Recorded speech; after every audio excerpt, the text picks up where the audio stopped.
Strange goings on in Mars again. A former NASA employee says, I've seen people walking on Mars.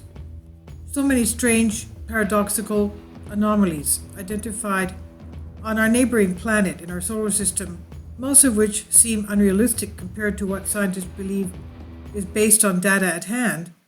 And all of this has to do with the red planet Mars. 99% of the issues they're concerned about are the apparent signs that have been identified there, which supposedly betray that there has been or still is life. In fact, intelligent, possibly, extraterrestrial constructions, as intelligent as we are here on Earth. It may, or even more so, it may be difficult for some to believe in such possibilities. But for others, it's very natural and easy to rely on assumptions like this, and they have their own scenarios. But it seems that these possibilities are being studied and perhaps used by various intelligence agencies, secret and open services.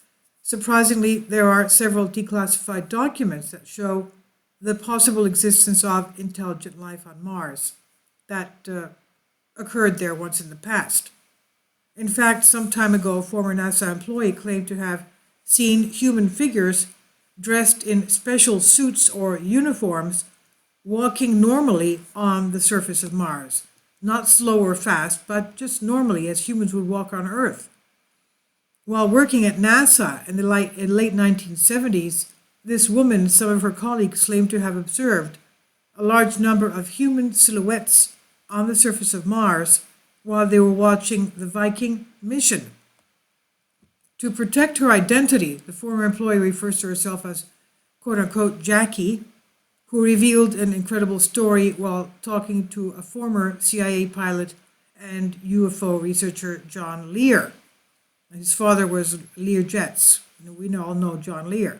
So Jackie talked about people on the red planet, Mars, in an interview with the famous American radio show Coast to Coast AM, where, among other things, Jackie confirms that NASA is responsible for hiding the truth about people on Mars.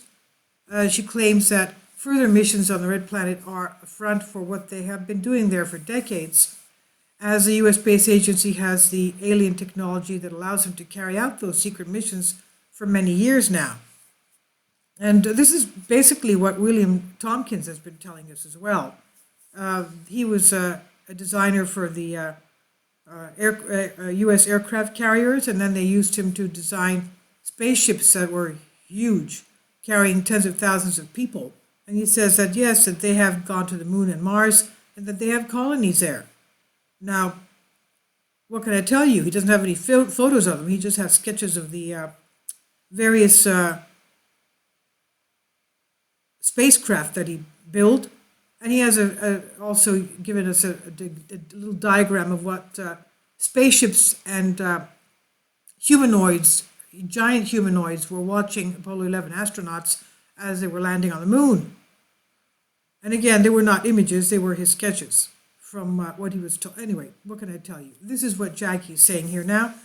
And from her interview, this is what she said. She said, this old Viking router was on the move. When I saw two people appear in one type of suit, they were not the heavy costumes or the suits, the spacesuits that we would normally wear, but they looked like they provided some kind of protection.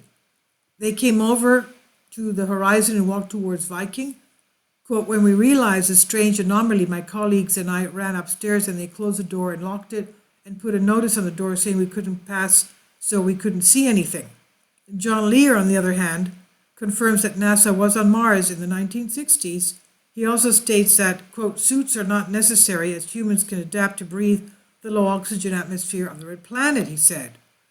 In addition, some researchers are convinced that the United States and other world powers are traveling to space. They have interplanetary travel already, and these space fleets have created a kind of holographic shield around the moon to prevent anyone from seeing what is hidden in space, they said.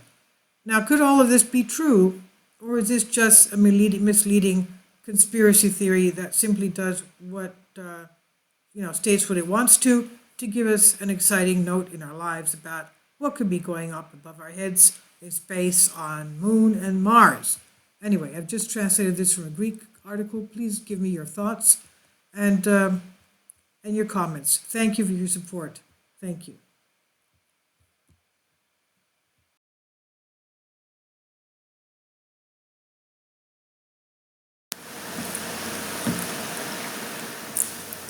If you'd like to join me on my Patreon account, you will hear content not covered by mainstream media.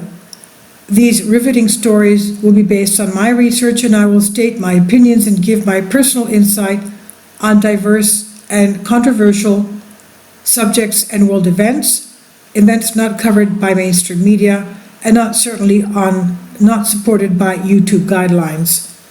So whatever I have on my Patreon, most of those will not be on my YouTube channel.